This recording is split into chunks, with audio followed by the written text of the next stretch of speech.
Chris here with your weekend Sunday show. We're not sure if other cappers are coming or not, or if they're just gonna do the late appearance, or I have no idea. But in the meantime, we're gonna get started. We just have Major League Baseball today. Chris, Game 2 of the Stanley Cup Finals last night. If it was a fight, they would have stopped it.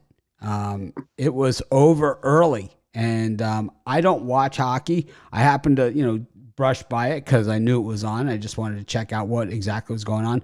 There was about 8 minutes left to go in the first period when the only contact I had with the game, and they said the Tampa Bay Lightning have like a shot. They said the Avalanche have more goals than the Lightning have shots. Did it change at all after that?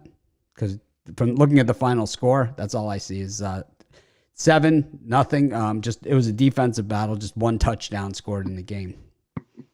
And it's one of those spots where the Lightning. If you had told me that they were going to show up in the first period for a second game in a row, and Andrei Vasilevsky was going to have a bad first period again, I probably wouldn't have believed you. I'm not going to lie. But the thing is, that was the first time in his career where he allowed 3 goals in the first period in back-to-back starts. So I think the Avalanche are just proving they're just the faster team, the stronger team, and right now the hungrier team.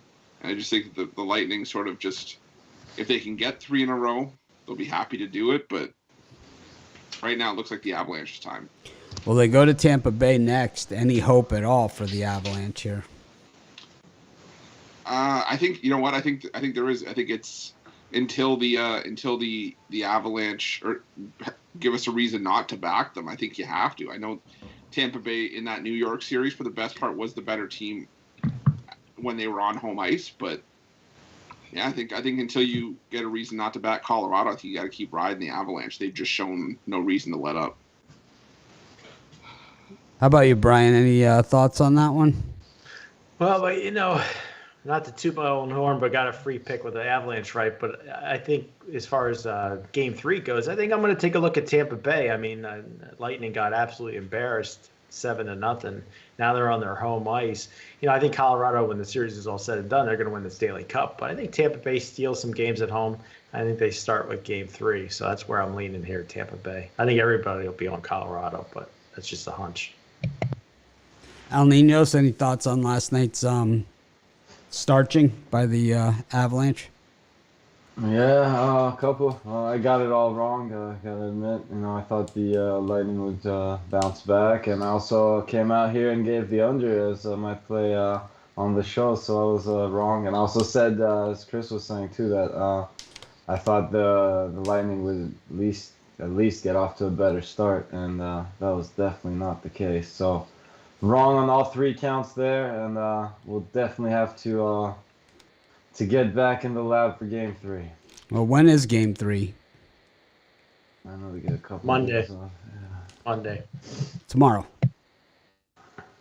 So we'll see what happens in Tampa on Monday as the NHL season looks to be winding down. But Major League Baseball, kind of a hodgepodge of, anything can happen yesterday. And it all did.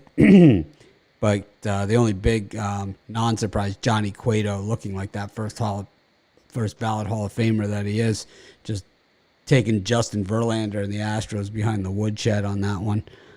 It was all Cueto. It was all Astros. They just really rallied behind him. And the Astros just simply had no Astros bats, as expected, simply just had no answers for Cueto in that one. Was the final line on Cueto for that game. Let's take a quick look. But let's just say it was a lot to a little. Let's see. Johnny Cueto. Let's see. No line from there. Let's have to just check somewhere else. And 7 innings, 2 hits allowed, 2 walks. No runs. Yeah. Hall of Fame numbers. That's what you get when you have the first. That game set up pretty well for Cueto, though, because facing off against Verlander on the road always sets up really well. That's why it was. That's why it was plus 240. nobody expected him to come out and have a good start because he's going against Verlander. That's why it's set up well. Nobody. He's good I in the gave him out underdog on the mode. show. Nobody He's good. expected Well, it. I gave him out on the show too, but I'm just saying that not many expected him to have such a great start, and that's when you get the most value with a guy like Johnny Cueto, who's a seasoned veteran. That's all I'm saying.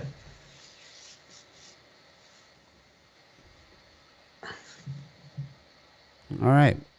Well, got a full card today of Major League Baseball, and let's get right into it.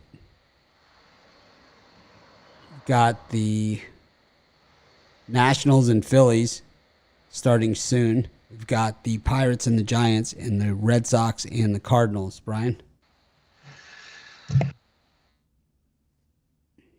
Stupid volume button. Anyway, I'm going to take the Washington Nationals plus 1.5 again today. I needed that half a run when it was all said and done. I thought the Nationals would pull the upset. Really not good at pronouncing names here, but the Washington Nationals pitcher, his career in the minors, 3.85 ERA, very mediocre here. But Zach Eflin, I think he's pitching above his baseball card number, and he at any inning he could get blown up. And Phillies bats look very quiet yesterday, so I'm going to take the Nationals plus the 1.5. Orioles and Rays.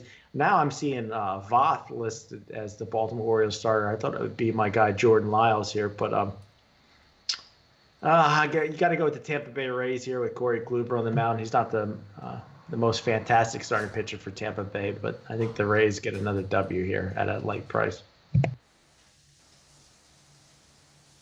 Yeah, I'm still seeing Jordan Lyles, so I don't know. We'll have to see how that shakes out. But I like the over between the Phillies and Nationals, as well as the Yerfy.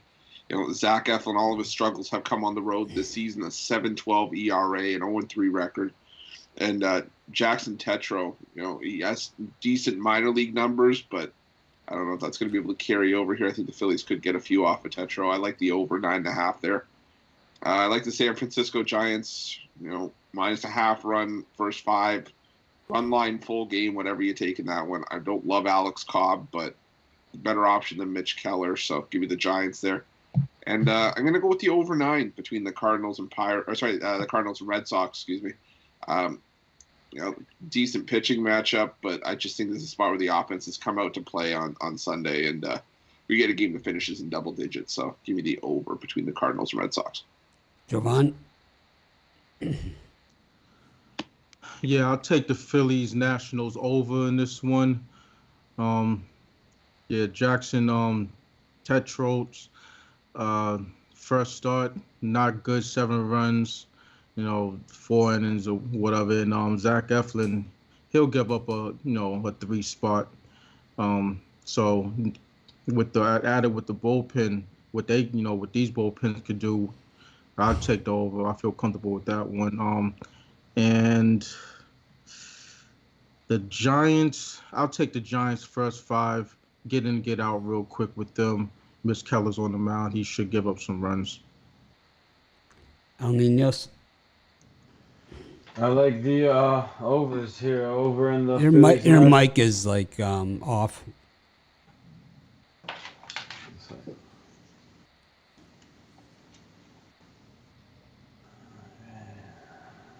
Anyways, I like the Giants here, and I'll go with the Cardinals as well against Pavetta. But Al, what you fixed? Yeah, sorry. Yeah, I think it should be good now. Yep. All right, sorry about that. I was saying I like the overs here a lot. I like the over in the Phillies National game. I like the over in the Giants Pirates game, and the third one was the Red Sox Cardinals. Yes. I'd probably go with the Red Sox here to get some payback.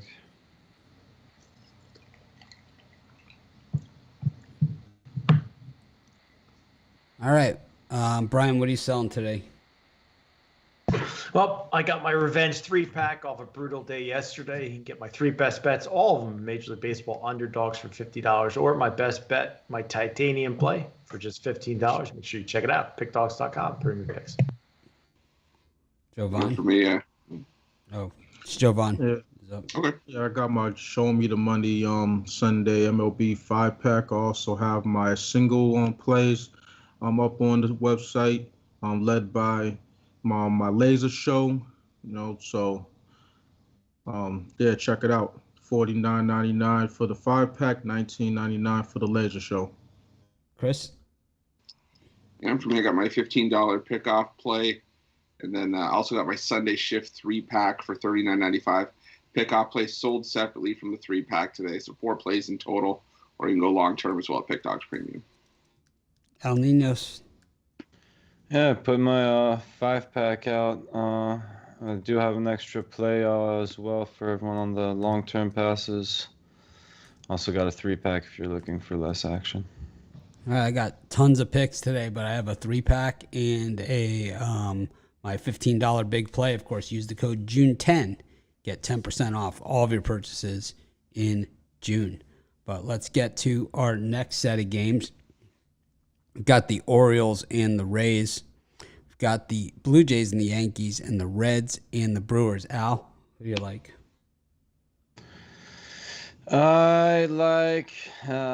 I think we might see an over in that Yankees Blue Jays game. I'll take a shot with the Marlins first 5 innings here, and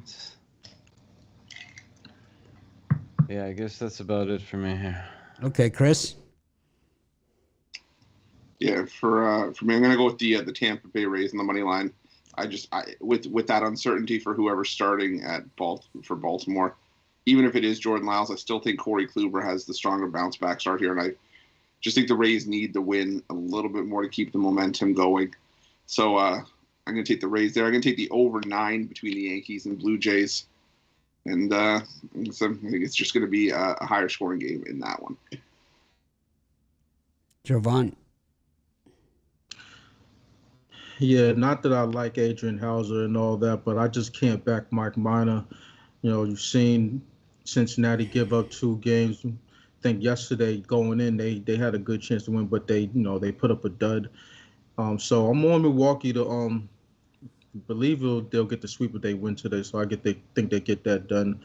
And this total with the Miami Mets game is, I've seen some 6.5s.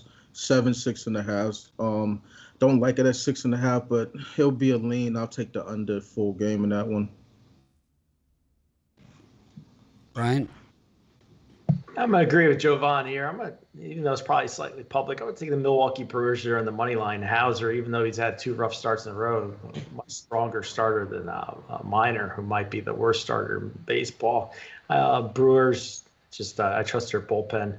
I don't trust the Reds bullpen. So I think the -140 to -135 is a good price for the Brewers. I'll take the Toronto Blue Jays. Probably going to lose my 3rd game in a row. I think nobody expects them to win this game. Kikuchi of the mound against Severino. Big mismatch here, but man, an embarrassment again. Swept at home. I'll take the Toronto Blue Jays on the money line. I'm done with the Blue Jays. Don't think I'll be picking them again anytime soon.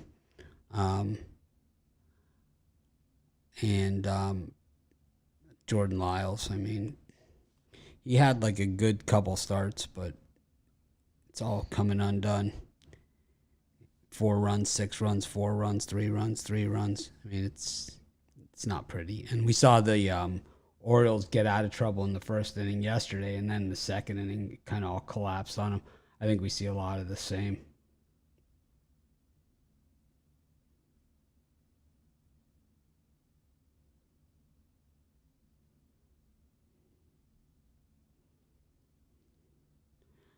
Anyways, we move to our next set of games. We've got the Mets and the Marlins, the Tigers and the Rangers, and the Cubs and the Braves. Brian? Yep, I'm going to start it off. I'm going to take the Chicago Cubs on the money line in an unexpected sweep here in Chicago. It's just that Hendricks, typically over his career, pitches better at home. Ian Anderson priced very high for what he's produced for the Braves. And I'm going to take the Miami Marlins on the money line. I can't resist taking Alcantara at this price. It seems a little trappy here, but the Marlins have lost, I believe 3 in a row. I think they turn around today and get the W. I take the Marlins. Jovan. Yeah, on this Cubs game, I'll roll with the Cubs as well.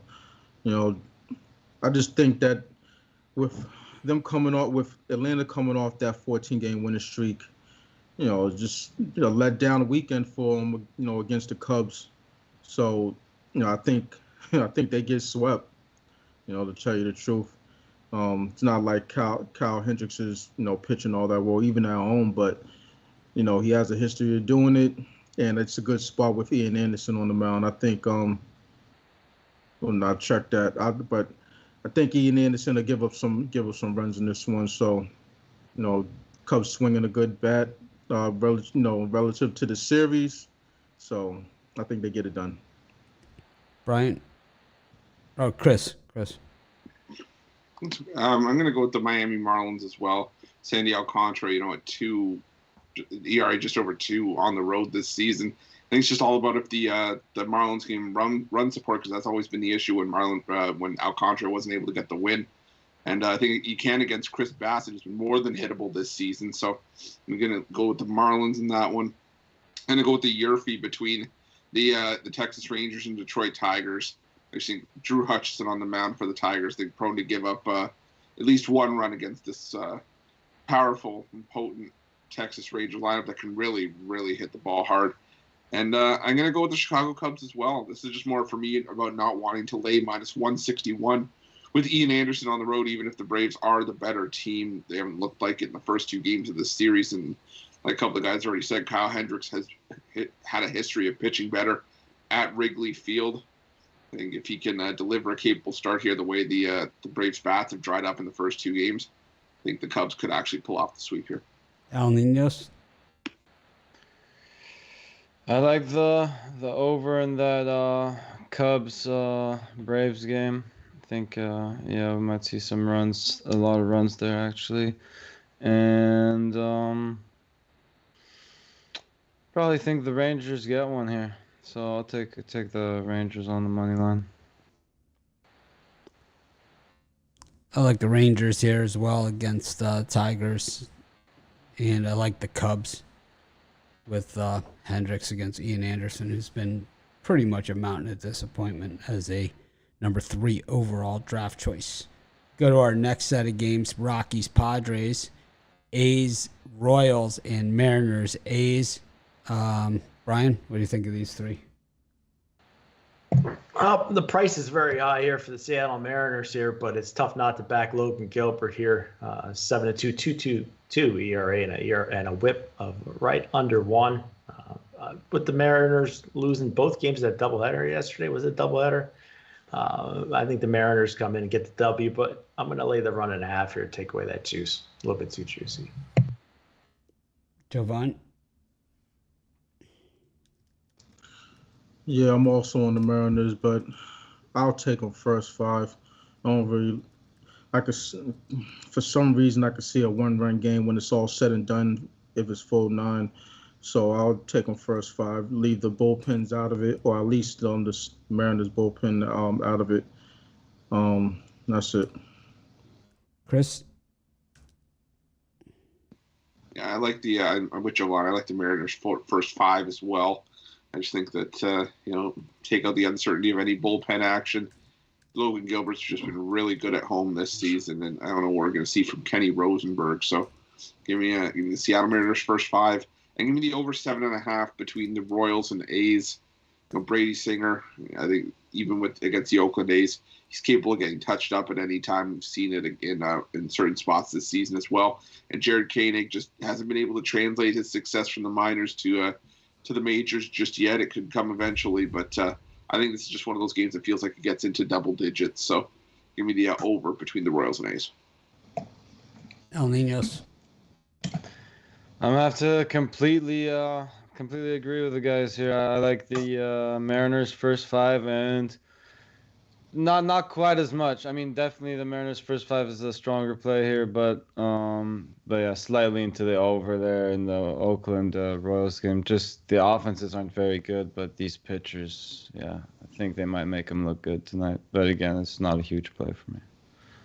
Padres hating life at Coors Field these days, and I don't think it gets any better for them here today.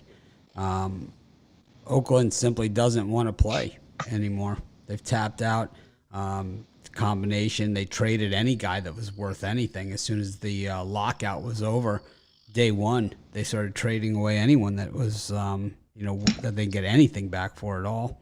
And then, of course, the whole stadium issue. So just a hodgepodge mess, and it's definitely starting to bleed over onto the field here as they're looking 7-25 at home. Nothing pretty about it.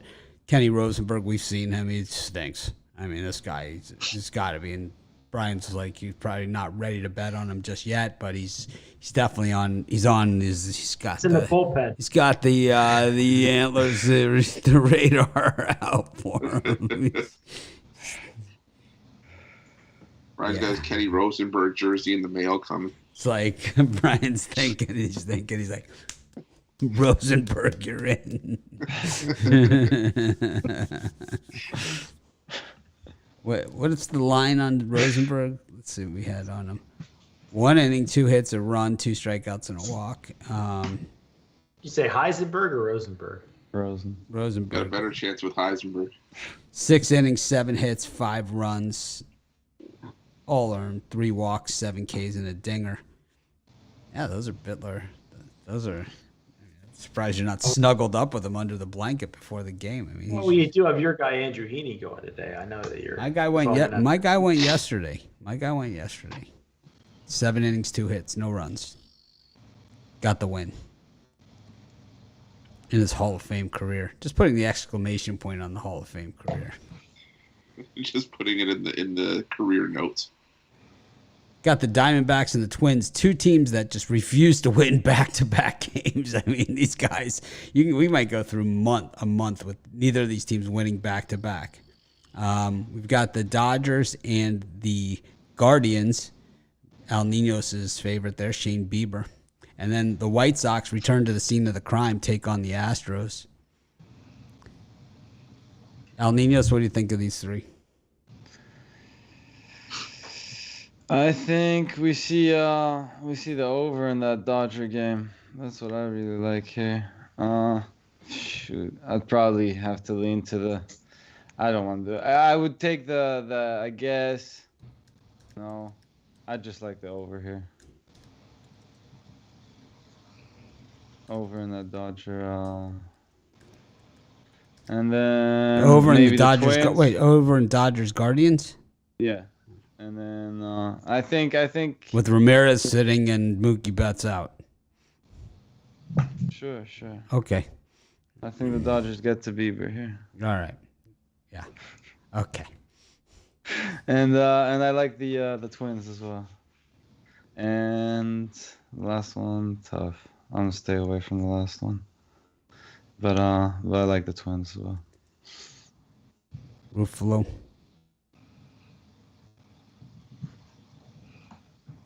You got to put your mic on, man. Sorry, I don't like breathing into the microphone. I've said it before with Andrew Heaney. I think he's still got a stiff neck from turning around and having to watch the ball go out of the park, and even without Jose Ramirez in the lineup, I think the Guardians are just going to take it to Heaney here. I expect a confident outing from Shane Bieber. 2 runs over 6 innings. I think we could get that from Bieber. I think the Guardians are in line for the win here, and I'm going to go with the over 9.5 between the Twins and Diamondbacks. Chris Archer and Merrill Kelly, to me, just screams double digits. And I think, like you said, neither team wants to win back-to-back games. Someone might do it today if it's the Minnesota Twins, but I think I feel more comfortable backing the over 9.5 in that one. And I'm going to take the under 8 between the White Sox and Astros on Sunday Night Baseball. Jovan? Yeah, the Diamondbacks had their chance yesterday to notch a win, and they fell on their ass. Put up a complete stinker. So well, they got the win on Friday. They stomped them. Friday. That's Friday. Yeah. They starched them on Friday. Not last night. No, but neither of these teams have won. Yeah. No, I know. Yeah. So kind of misspoke. As they had that chance, but they had a chance to run a 2-game winning streak. Oh, that's not gonna happen. Let's modify that. That doesn't. Let's modify that. That doesn't happen. Not with these two teams. So look for the Twins to get their second straight behind Chris Archer, even though I believe he gives up a couple runs. Merrill Kelly just fell off a cliff, even though he still has overall decent numbers. So, I expect this one to go over the total. I expect the Twins to get a win in this one. Brian? Yeah, for me, well, that might have been my worst premium play yesterday. The Arizona Diamondbacks has a real crap fest, but I think I'm going to take the Minnesota Twins. I think we get 5 quality innings from Chris Archer, and I just trust the Twins a lot more, and you're getting them at a decent price. But I think the best value is the Chicago White Sox on the money line with Kopech. That guy, Michael Kopech's a shutdown pitcher. I think the White Sox are going to go on a hot run and win some games in a row. And no reason not to back them on Sunday Night Baseball. Astros are going to be tough, but I just can't pass this price on the White Sox. Take Chicago with Kopech. I'm not going to sugarcoat it, any more than these guys have. Chris Archer blows. I mean, he's terrible. He doesn't blow. Okay. You just can't go. I agree with you, Brian. He blows. He can't go more than 4 or 5. Look at his numbers this year. They're not bad. They're not great, that's for sure. But. Okay. Could Archer be moving his way into the Bittler stable? I'm just saying he's not hard. I mean, he's a 4-inning guy, maybe 5. He's a mountain of disappointment. Huge expectations, never delivers on them. I'm a Merrill Kelly guy, and he's been disappointing me lately. He hasn't been getting the calls. He's not getting the good work behind the plate. We saw that in Tampa Bay, the difference that can make. We saw it yesterday, in that Tampa Bay Baltimore game. It was like they were not calling strikes because the catcher just was not framing the pitch as well. And it made the difference in the game and them not covering the run line in that one. And the umpire also just called the ball because the dude flopped. The batter flopped and he called the ball. Yep. And then at the next bottom of the inning, he calls a strike on one that's way low. Yep. It was horrible. Yeah. It's terrible. But that's the way it works. We're seeing it with Merrill Kelly a lot this year. A lot. Because he's a guy that, he's always dancing around the paint. So, anyways, I agree, though. Archer's just absolutely hideous. It's like I haven't seen a performance that bad since, This is coming from you that said Wheeler's bad, though, so I don't know. I almost alluded to another show there, and you noticed the self-control there. Let's just say the muscle T was out. Anyways, go to our parlay section of the show. You could also do a prop in here if you like. Brian, what do you like? I'm going to take another double Chicago Cubs on the money line, Chicago White Sox on the money line, and a high juice one, the Seattle Mariners money line. Jovan? Phillies, Washington, over. Minnesota, Arizona, over. And for number 3, the Braves. No, not the Braves. Sorry, the Brewers. I'll go. Phillies, Nationals over. The Tampa Bay Rays on the money line, and the Royals and A's over. El Niños. I'll go Twins, Red Sox, and Mariners first 5. I'll go Cubs, Rangers, and such a bad card. Cubs, Rangers, and Phillies. I'll also go for a home run prop. I'm going to take... I think you're a closet Phillies fan now. I'm going to go for Jock Peterson to hit a home run here against the Pirates. Thanks, everyone, for joining us. Make it a winning day. We appreciate each and every one of you. How about that half-hour show here on a Sunday? It can happen.